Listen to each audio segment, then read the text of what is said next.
नमस्कार स्टूडेंट्स, मैं हूं सोनम कुमारी। आज की आप लोगों की क्लास है बीएससी सेकंड ईयर के लिए। देखिए, कल की क्लास में मैं आपको 3D, 4D और 5D का इलेक्ट्रॉनिक विन्यास, इनका इलेक्ट्रॉनिक कॉन्फ़िगरेशन समझा चुकी थी।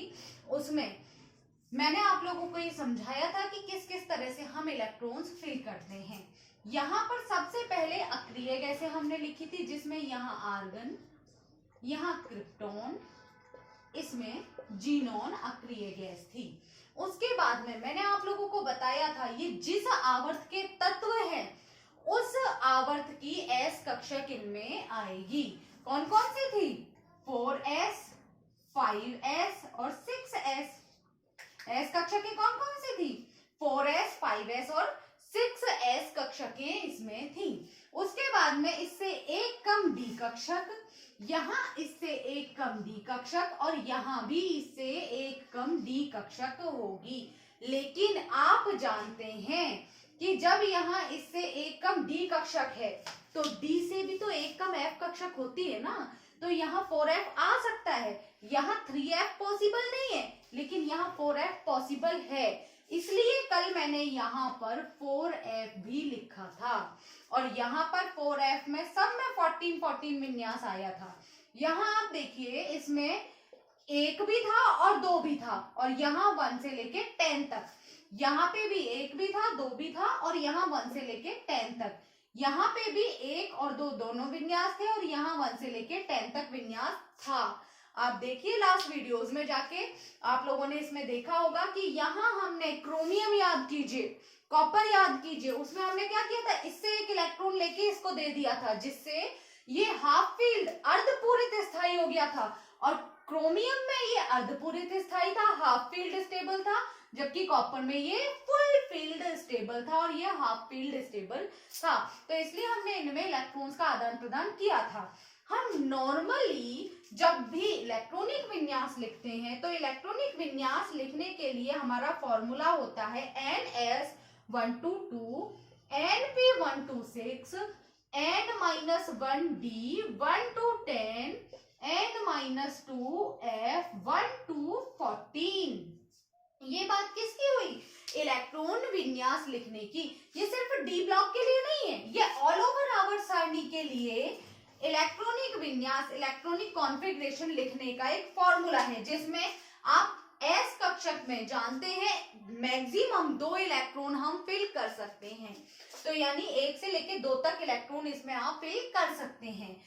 पी कक्षक में 1 से लेके 6 तक इलेक्ट्रॉन्स फिल कर सकते हैं, डी कक्षक में 1 से 10 तक और एफ कक्षक में 1 से 14 तक इलेक्ट्रॉन्स हम फिल कर सकते हैं। तो ये बात हुई इलेक्ट्रॉनिक विन्यास की, इलेक्ट्रॉनिक कॉन्फ़िगरेशन की। मैंने आप लोगों को इस टॉपिक में 2 पॉइंट्स क्लियर करवा दिए हैं। पहला पॉइंट था आवर्त सारणी में डी ब्लॉक के तत्वों की स्थिति।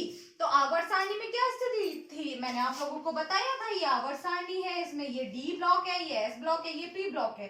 तो डी कक्षक या डी ब्लॉक एस ब्लॉक के दाएं और पी ब्लॉक के बाएं स्थित होता है। ये आपको नोट्स में लिखना था, वो लैंग्वेज में आपको बोल के बता रही हूँ। डी ब्लॉक एस ब्लॉक के दाएं तथा पी ब्लॉक के बाएं स्थित होता है। एस ब्लॉक के तत्व आयनिक बंध बनाते हैं, पी ब्लॉक के तत्व सहसंयोजक बंध बनाते हैं तथा डी ब्लॉक के तत्व इन दोनों का मिला जुला कौन सा बॉन्ड बनाते हैं? उपसहसंयोजक बंध बनाते हैं। यहां तक की बात मैं आपको बता चुकी थी। दूसरा पॉइंट था आप लोगों का इलेक्ट्रॉनिक विन्यास 3D, 4D और 5D, तीनों का इलेक्ट्रॉनिक विन्यास मैं आपको बता चुकी थी। आज तीसरी हेडिंग आप लोग डालेंगे परमाणुवीय त्रिज्या या आकार। देखिए, मैंने आप लोगों को फर्स्ट ईयर में भी जब एस ब्लॉक और पी ब्लॉक पढ़ाया था, उसमें मैंने आप लोगों को बहुत अच्छे से ये चीज समझाई थी कि आवर्त सारणी में जब भी आप लेफ्ट टू राइट जाते हैं तो आकार कम होता जाता है। आवर्त सारणी में जब भी आप टॉप टू बॉटम यानी ऊपर से नीचे की साइड आते हैं तो आकार बढ़ता जाता है।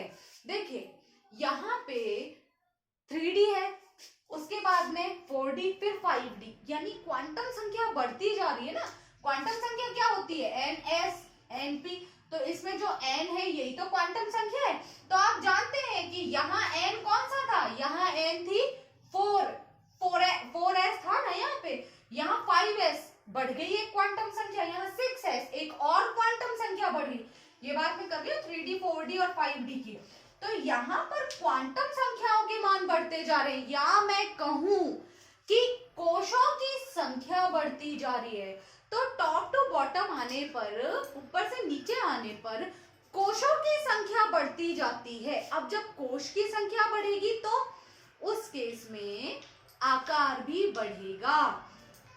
एक चीज बताइए मुझे, मैं ये बोलूं कि 2 प्रोटॉन और 2 इलेक्ट्रॉन दोनों के बीच का आकर्षण बल, दूसरा केस है 8 प्रोटॉन और 8 इलेक्ट्रॉन दोनों के बीच का आकर्षण बल, तो 8 प्रोटॉन और 8 इलेक्ट्रॉन के बीच में ज्यादा आकर्षण बल होगा ना दो की तुलना में। तो जब हम लेफ्ट टू राइट जाते हैं तो इलेक्ट्रॉन तो बढ़ते जाते हैं, लेकिन इलेक्ट्रॉन बढ़ने के साथ साथ में प्रोटॉन भी बढ़ते जाते हैं। तो इलेक्ट्रॉन भी बढ़ेंगे, प्रोटॉन भी बढ़ेंगे, दोनों के बीच आकर्षण बल बढ़ेगा। जब दोनों के बीच आकर्षण बल बढ़ेगा तो त्रिज्या का मान कम होता जाएगा। ये आपका नाभिक है, न्यूट्रॉन प्रोटॉन। ये बाह्यतम इलेक्ट्रॉन जिसे हम वैलेंस इलेक्ट्रॉन या संयोजी इलेक्ट्रॉन कहते हैं। मैं ये बोलती हूँ कि ये नाभिक और ये इलेक्ट्रॉन दोनों के बीच आकर्षण बल बढ़े, दोनों के बीच आकर्षण बल बढ़ता जा रहा है, तो ये आकार छोटा होगा ना, ये पास आएंगे तो ये आकार छोटा होता जाएगा। तो जैसे जैसे इलेक्ट्रॉन्स बढ़ेंगे तो प्रोटॉन भी बढ़ेंगे, और सबके बीच में बहुत ज्यादा आकर्षण बल है तो आकार छोटा होता जाएगा।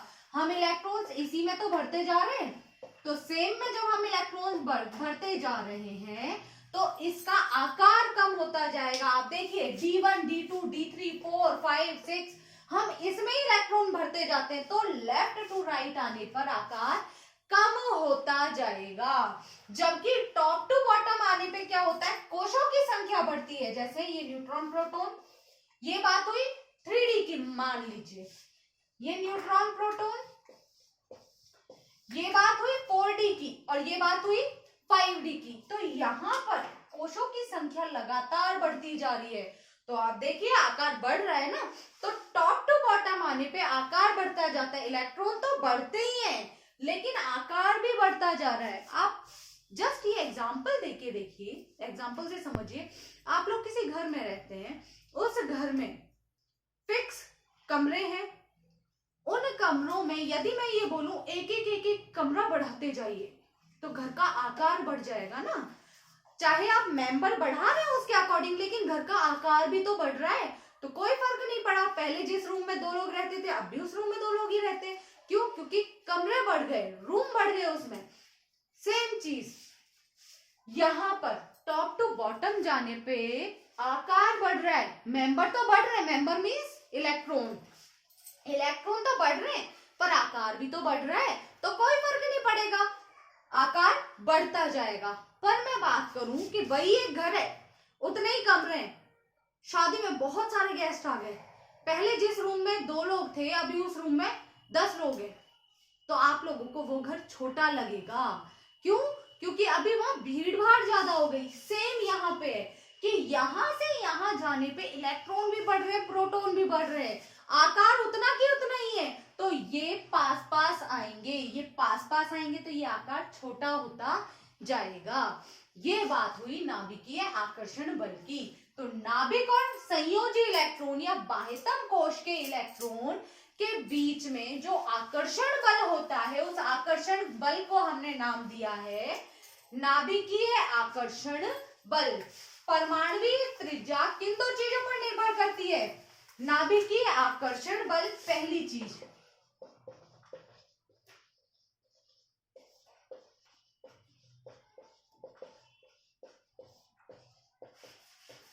दूसरी चीज परिरक्षण प्रभाव, शील्डिंग इफेक्ट। देखिए नाभिकीय आकर्षण बल मैं अभी आप लोगों को समझा चुकी हूँ। बाह्यतम इलेक्ट्रॉन और नाभिक के बीच जो आकर्षण बल होता है उसे हम नाभिकीय आकर्षण बल कहते हैं। और ये नाभिकीय आकर्षण बल क्या काम करता है? ये इनको पास लाने का काम करता है, यानी त्रिज्या को या आकार को कम करने का काम करता है। जबकि आप देख रहे हैं यहाँ पे कि यहाँ से यहाँ जाने तक तो त्रिज्या कम हो रही है, कम हुई यहाँ तक, यहाँ त्रिज्या बिल्कुल बराबर है, और यहाँ से फिर त्रिज्या उल्टा बढ़ रही है। आप देखिए 15, 1.15, 1.7, 1.25, मतलब बढ़ती जा रही है त्रिज्या। जबकि मैं क्या बोल रही हूँ कि त्रिज्या कम होनी चाहिए। तो सिर्फ नाभिकीय आकर्षण बल काम नहीं करता, एक और बल इसमें काम करता है जिसे हम परिरक्षण प्रभाव कहते हैं। नाभिकीय आकर्षण बल के बारे में मैं अभी आपको समझा चुकी हूँ। परिरक्षण प्रभाव नेक्स्ट वीडियो में। Thank you.